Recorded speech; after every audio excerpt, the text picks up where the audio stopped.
What's up, guys? Reaper and I'm back with the League video. Today we're going to talk about the most talked about topic in the League of Legends community, and that is how to get out of Elo Hell. So obviously on my main account I am currently gold 4, and so I'm still low Elo, but I kind of know my fair share of how to get out of that deep hole. A little bit about me: I started in, I think, late season 2, early season 3, and I didn't really play ranked. When I did, I got into bronze 5, right? Bronze, the darkest place in the ranked system. So I climbed myself out. Actually, first season I climbed myself up to bronze 1, right? And the next season I climbed myself up to bronze 5 to silver 3. Silver 3. That's a huge. That's big. That's a 1 rank difference. A little bit more than that. So my thing is, I've been in the hell, and I kind of know how to get out of it. What is Elo Hell for people who've never heard of this term? It's when pretty much when you're at the point where you're in a game with low elo players. Not necessarily like let's say if I'm gold, right? I get placed with like a silver player. There are lower elo than me, but it's not low elo.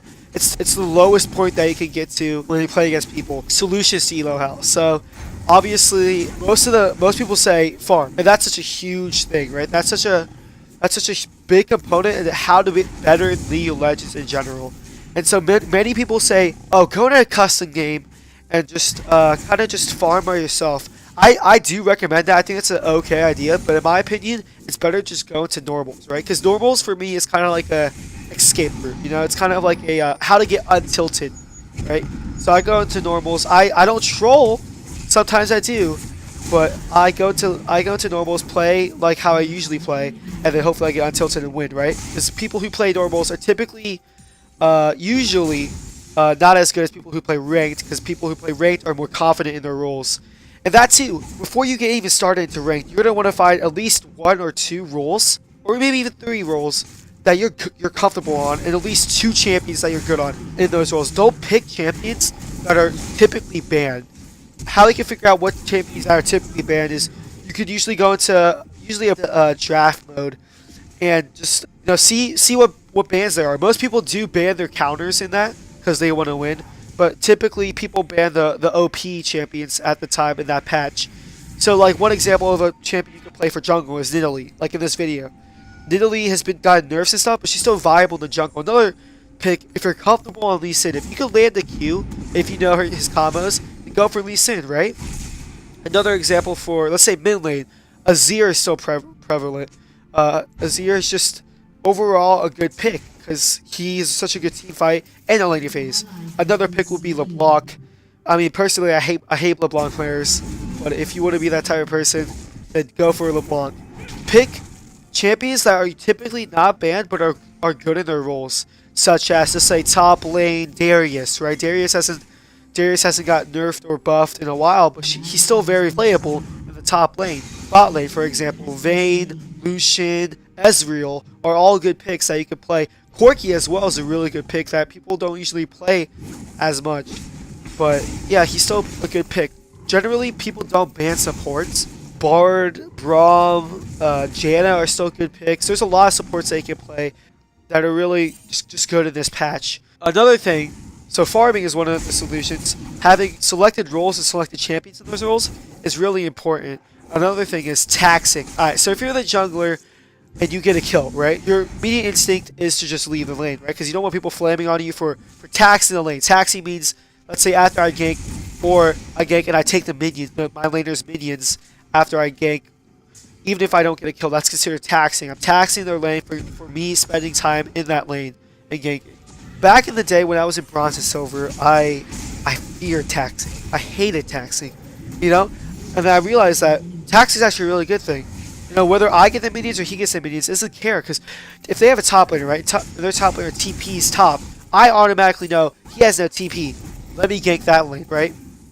Let me gank that lane, maybe blow a flash, if not get a kill. And that kill, then I can push out the lane with him. I can tax the lane with him, push it out to the turret, and get a lot of damage on the turret. In this video, you'll see it that I do indeed tax the lane, and we do get a turret. So yeah, that's just another example of something you can do. Be a better player and just get your team more ahead. Another thing is practice in normals. Practice your normals for a while. Trust me on that. I know ranked might seem scary at first. Honestly, that's gonna be the next topic to go into. But you're gonna want to practice, so you're not just going into games and really just not playing as well as you might, or playing how you play in normal. So it's just kind of like, oh, I'm gonna beat him so hard. Let's just fight every 2 seconds, right? That's kind of leads up to farming as well. You're gonna want to farm because most times, okay, in low elo games, in gold and below games, typically the game is swayed by farming. If I'm in Italy and I have 100 CS in like 20 minutes, right, and their Vi has 40, what is that? I'm obviously ahead, so I'm obviously gonna be able to go around the map more and either counter jungle or gank or have those or excel in team fights or pick off others, which is something that's really important when you're playing League. Another thing is you have to get the concept of if somebody's dying, don't try to save them. Don't try to save them. That's something I still struggle with today, but I'm working on it. But the whole thing is, if you're bot laner, say if you're playing ADC, your support goes in, and he went in too hard, right? He bit off more than he could chew.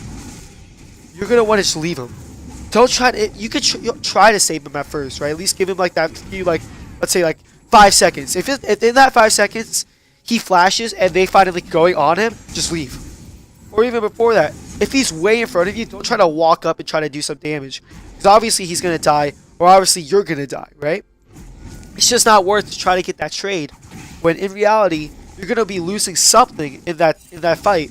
So, one thing is just to leave them alone. You know, if your support goes too hard and you see him go hard, and he's kind of like in the middle of the lane, and you're like at the turret, right? Just leave him. Unless your support is like a god, and he's like super tanky. If he's a Braum and he knows his limits and they're super behind, then that's fine. If they're bursting him down, just leave him. Leave him to die. I know that sounds harsh and all, but the whole thing is, do you really want to give the other team another kill on top of killing the support? No, you do. It's not worth. Another thing is map awareness. Now this is something that even today, the people I play with trouble with this. First of all, going to the normals, right? And look constantly every like 2 minutes, every 5 minutes, look at your mini map and see where everybody is, right? Especially as a jungler, you're gonna want to check this. Especially as a mid laner, if you see their support is missing and he was full health, you're gonna want to back off because obviously he's coming. Or if their jungler walks over a ward, you're gonna wanna back off. What's the whole point of putting down wards if you don't look at your map once in a while? And that's something that when I finally picked up, that's how I got into gold. Boom, like that, got into gold because I was able to read the map and I alerted my teammates. Don't just be like, oh, you know what? Vi's coming. Vi's taking scuttle. I know that. I'm not gonna tell anybody. No, because that's not going to benefit anybody. That's only going to benefit yourself. And League of Legends is not a selfish game. League of Legends is a team game. What other tactic that you can use to win games or even get out of Elo Hell? Everybody besides your team before the 15-second mark happens. Because honestly, you're not going to miss out much because they're just going to be talking in all chat. Or they're going to try to tilt you with their like question marks or easy or what are you doing? Like like they're going to try to tilt you. And that's just honestly, it's not worth to try to, just try to talk to them when they're the opposite team and they're trying to tilt you. Another thing is, before you even go into the game, get good runes. Now, you can always look up runes on like MobaFire and other websites, right? You can just, honestly, you can think about it. For once, just like if you're ADC, what are you gonna need? Attack speed, attack damage, maybe a little bit of armor for lane. You're not gonna want a rune that gives you like CDR, right? Unless you're playing like Lucian or like some other things. What my runes are, honestly, on my main account, my AP runes are flat AP. I have like 30 AP before I start, right? Before I start, I have 30 AP. That's my bronze runes, and I still use it today because I'm able to play passively and engage hard. I kind of know when to go in with my champion. Either I wouldn't recommend scaling runes because you're going to want damage, but take damage runes or take defensive runes. Or have both.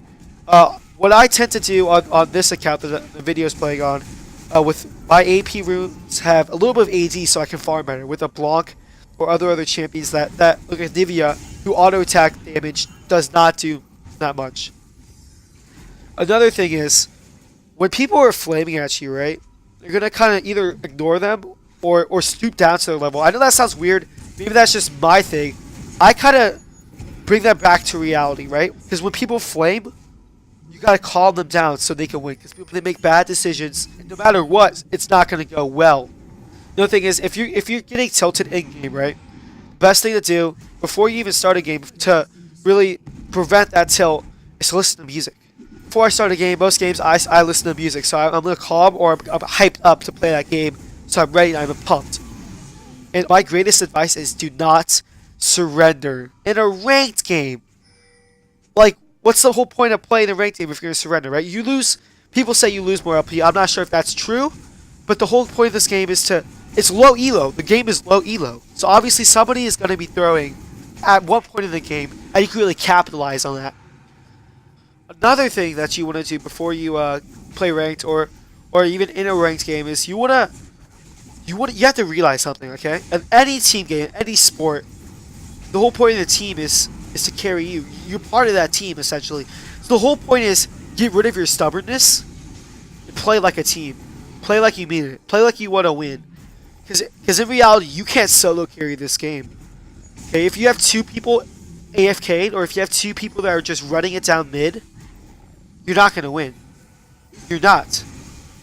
The whole point of playing League of Legends is just, or any team sport, honestly, is get rid of that stubbornness and play the game. Play the game like a team. Play humbly, or play like you like the people. Okay, even if they're a pain in your ass. So that's some of my tips that I apply into my ranked games or any games really that I want to win. So I hope you guys found this video informational. I hope you guys learned something from this. If you did, hit the like button. And yeah, I'll see you guys next time.